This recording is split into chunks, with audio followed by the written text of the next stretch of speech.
Hello, we're here with Kassim and Tobi from Alazka. Hello. We're at Jara on Air.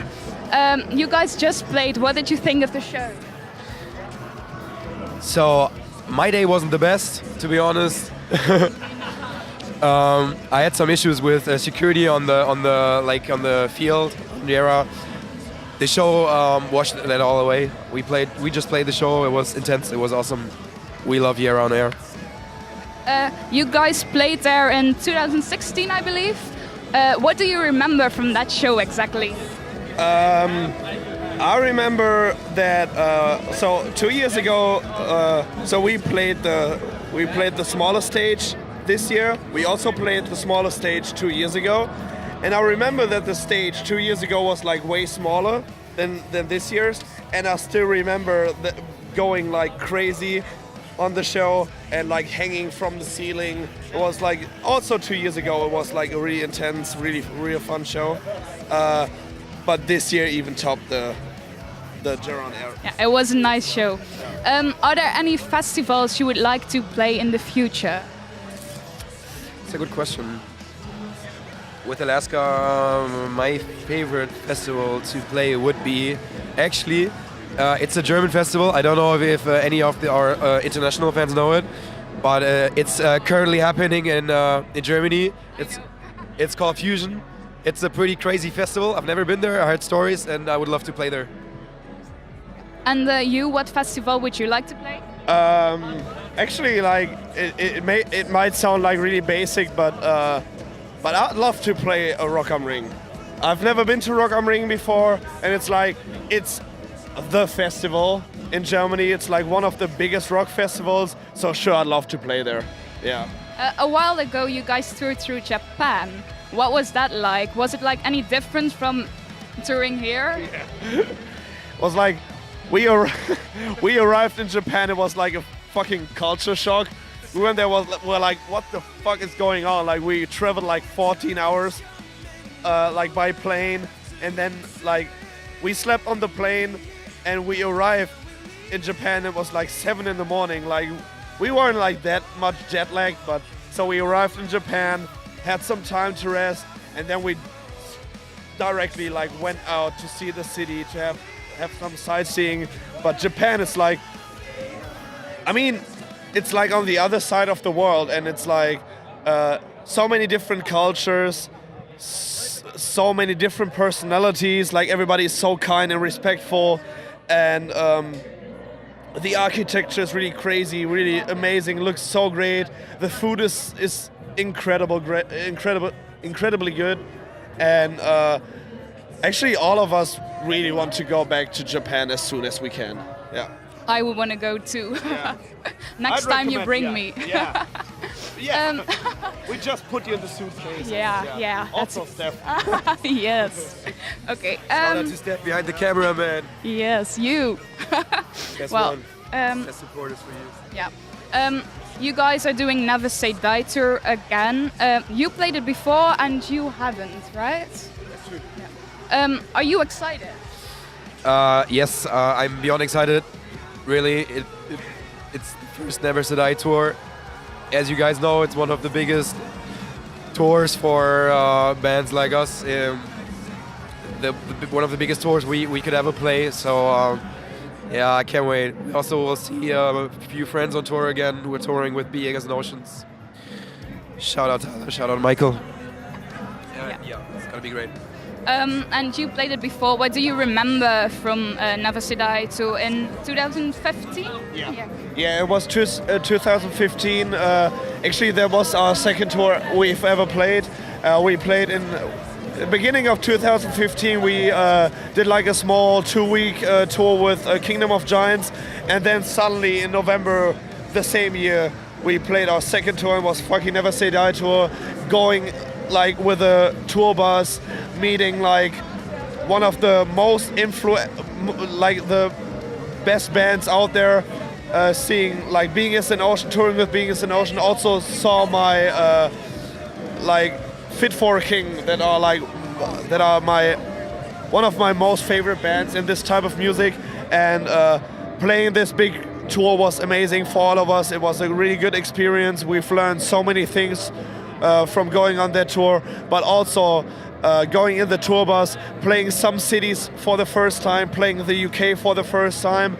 We played such an amazing venue called Coco in London. It was our very first time playing in the UK, and it's really beautiful. The venue it looks so great. It's like an old theater type of building, and it's amazing. And we also get the chance to play at the same venue this year again on Never Say Die, so I'm really stoked about playing. I like Coco too. Yeah. You joined the band later. What is it like joining a band that already started off without you and like built a crowd without you? How is it like to join a band? It's for me at the time it was the best thing that happened in my life because I was playing in bands for years, like gaining a lot of experience, but not really like getting to it. You know what I mean? Like those guys already had like they had a label. I never had signed a label contract in my life. So I was like, wow, this is the next level. This is like the best thing could happen to me, and it was like.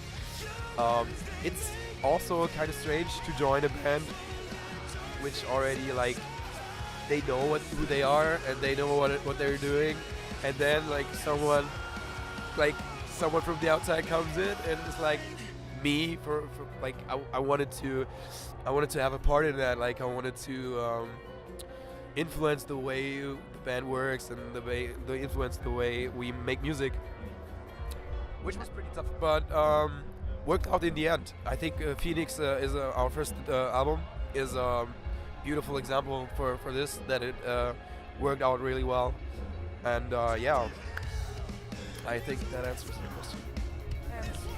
Phoenix has been released for a while now. How has the response been so far? Great. Yeah. I mean for sure. Like we released Values and Virtues like way back in the days. Response was good, but it was like Kassim said, it was like our very first album we put out. It was our debut album, and response has been great, man. Like there was so many like more. I think it always sounds weird when I say fans. I don't want to use the term fans, but so like there were so many more people getting into our music, and still getting into our music just because of this album.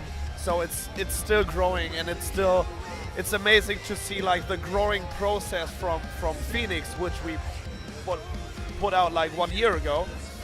And yeah, that's amazing. Like to still see people discovering our music and getting into our music, and like people like also tonight there was a guy coming to me and was like, yeah, I've heard your album last week and like I love it, and now I'm here, and I'm like, that's fucking dope, dude.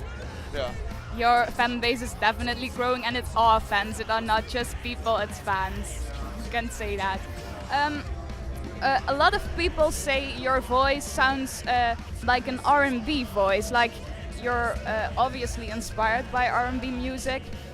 What contributes your special voice to Alazka? That's a good question. That's a very good question.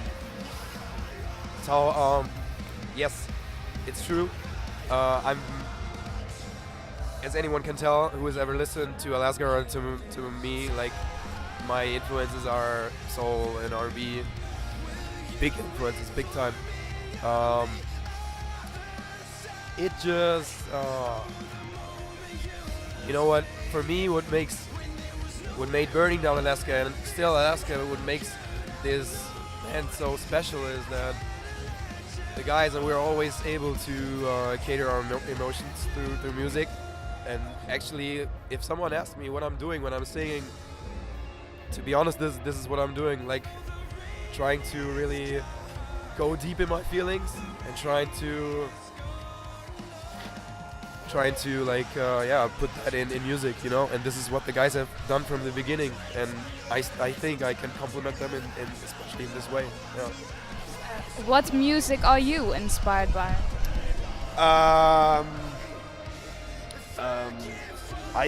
I mean, like way back in the days when I started making music, I was like really inspired by like heavy music. Slipknot is one of my all-time favorite bands. But like the band I was in before Alazka was called For These Moments, and when I did music with those guys, we were like a straight metalcore band, and then like Fit for a King was my biggest influence. And but right now I'm like my how should I say, like my horizon of music just like when so much wider, and I get like influences out of every music genre. I love listening to hip hop. Kendrick Lamar is my biggest influence. I love him too. Yeah, he's great. Kendrick Lamar is my biggest influence, but there are still some other bands, like a band called The Midnight. They do like synthwave 80s pop music, yeah, I'm really into 80s music, like with saxophone and stuff, and also Phil Collins is like a really big influence of me. But still some hardcore bands, and still some new artists, like new trap hip hop artists that like do like screaming. Like there's a guy called Scarlord. Oh, I know him. I love him too. Yeah, and he's like crazy. He brings those hardcore vibes into this trap hip hop music, which inspires me a lot, because like he can bring like hardcore influences in the hip hop music, where most of the hip hop people don't ever listen to hardcore music, maybe. And he's doing something new. Yeah, he's doing something new, and that's what inspires me. Like artists that do something new.